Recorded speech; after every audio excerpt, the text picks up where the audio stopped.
Hello and welcome to Storytime. Today we're going to read another one of Roald Dahl's revolting rhymes. I've got Billy and I've got Bobby with me today. We're going to read Jack and the Beanstalk. You know the story about Jack and the Beanstalk? Well, again, this is a slightly different version. Let's find out what happens in this version, shall we? Jack and the Beanstalk by Roald Dahl. Jack's mother said, "We're stony broke. Go out and find some wealthy bloke who'll buy our cow. Just say she's sound, at least she's worth £100. But don't you dare let him know that she's as old as Billy-O." Jack led the old brown cow away and came back later in the day and said, "Oh, Mumsy dear, guess what? Your clever little boy has got. I really don't know how, a super trade-in for our cow." The mother said, "You little creep, I bet you sold her much too cheap." When Jack produced one lousy bean, his startled mother, turning green, leapt high up in the air and cried, "I'm absolutely stupefied, you crazy boy! Do you really mean you sold our Daisy for a bean?" She snatched the bean and yelled, "You chump!" and flung it on the rubbish dump. Then, summoning up all her power, she beat the boy for half an hour, using, and nothing could be meaner, the handle of a vacuum cleaner. At 10 p.m. or thereabouts, the little bean began to sprout. By morning it had grown so tall you couldn't see the top at all. Young Jack cried, "Mum, I admit it now, it's better than a rotten cow." The mother said, "You lunatic! Where are the beans that I can pick? There's not one bean, it's bare as bare." "No, no," cried Jack, "look up there. Look very high and you'll behold each single leaf is solid gold." By gollykins, the boy was right. Now glistening in the morning light, the mother actually perceives a mass of golden leaves. She yells out, "My sainted soul, I'd sell the many and buy a rose. Don't stand and gape, you little clot. Get up there quick and grab the lot." Jack was nimble, Jack was keen. He scrambled up the mighty bean. Up and up he went without a stop. But just as he was near the top, a ghastly, frightening thing occurred.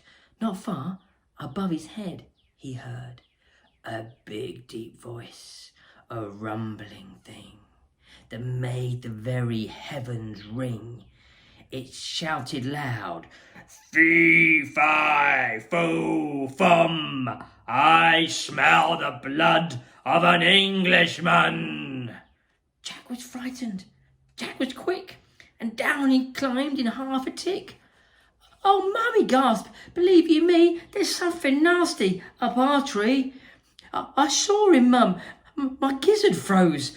A giant with a clever nose." "A clever nose?" his mother hissed. "You must be going around the twist.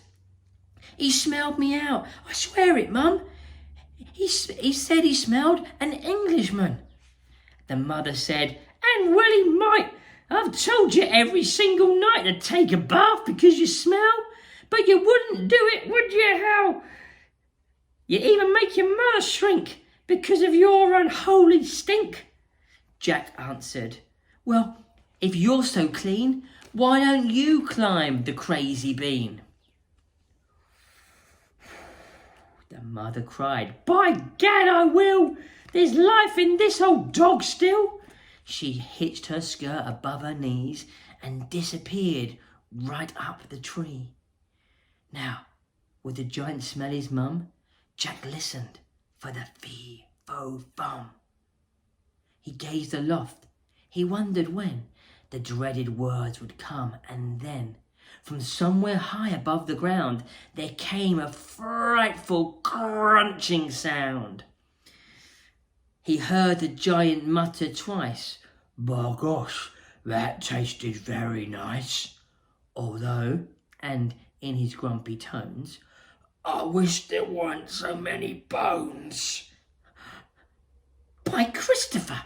Jack cried. "By gum! The giant's eaten up my mum.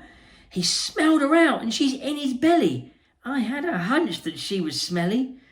Jack stood there gazing longingly upon the huge and golden tree. He murmured softly, "Golly gosh, I guess I'll have to take a wash. If I am going to climb this tree without the giant smelling me, in fact, a bath's my only hope." He rushed indoors and grabbed the soap. He scrubbed his body everywhere. He even washed and rinsed his hair. He did his teeth, he blew his nose, and he went out smelling like a rose. Once more he climbed the mighty bean.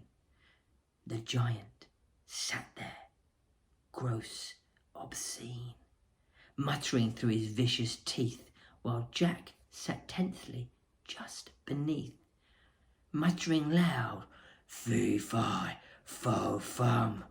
Right now, I can't smell anyone." Jack waited till the giant slept. Then out through the boughs he crept and gathered so much gold, I swear he was an instant millionaire. "A bath," he said, "does seem to pay. I'm gonna have one every day." A bath every day, or a shower every day. I think they're all very sensible things to do, don't you, Billy? Bobby? Maybe we should go and take you guys for a bath. What? You don't want to do a bath? Well, I think maybe we should, particularly if we're going to climb up any beanstalks. See you next time on Storytime.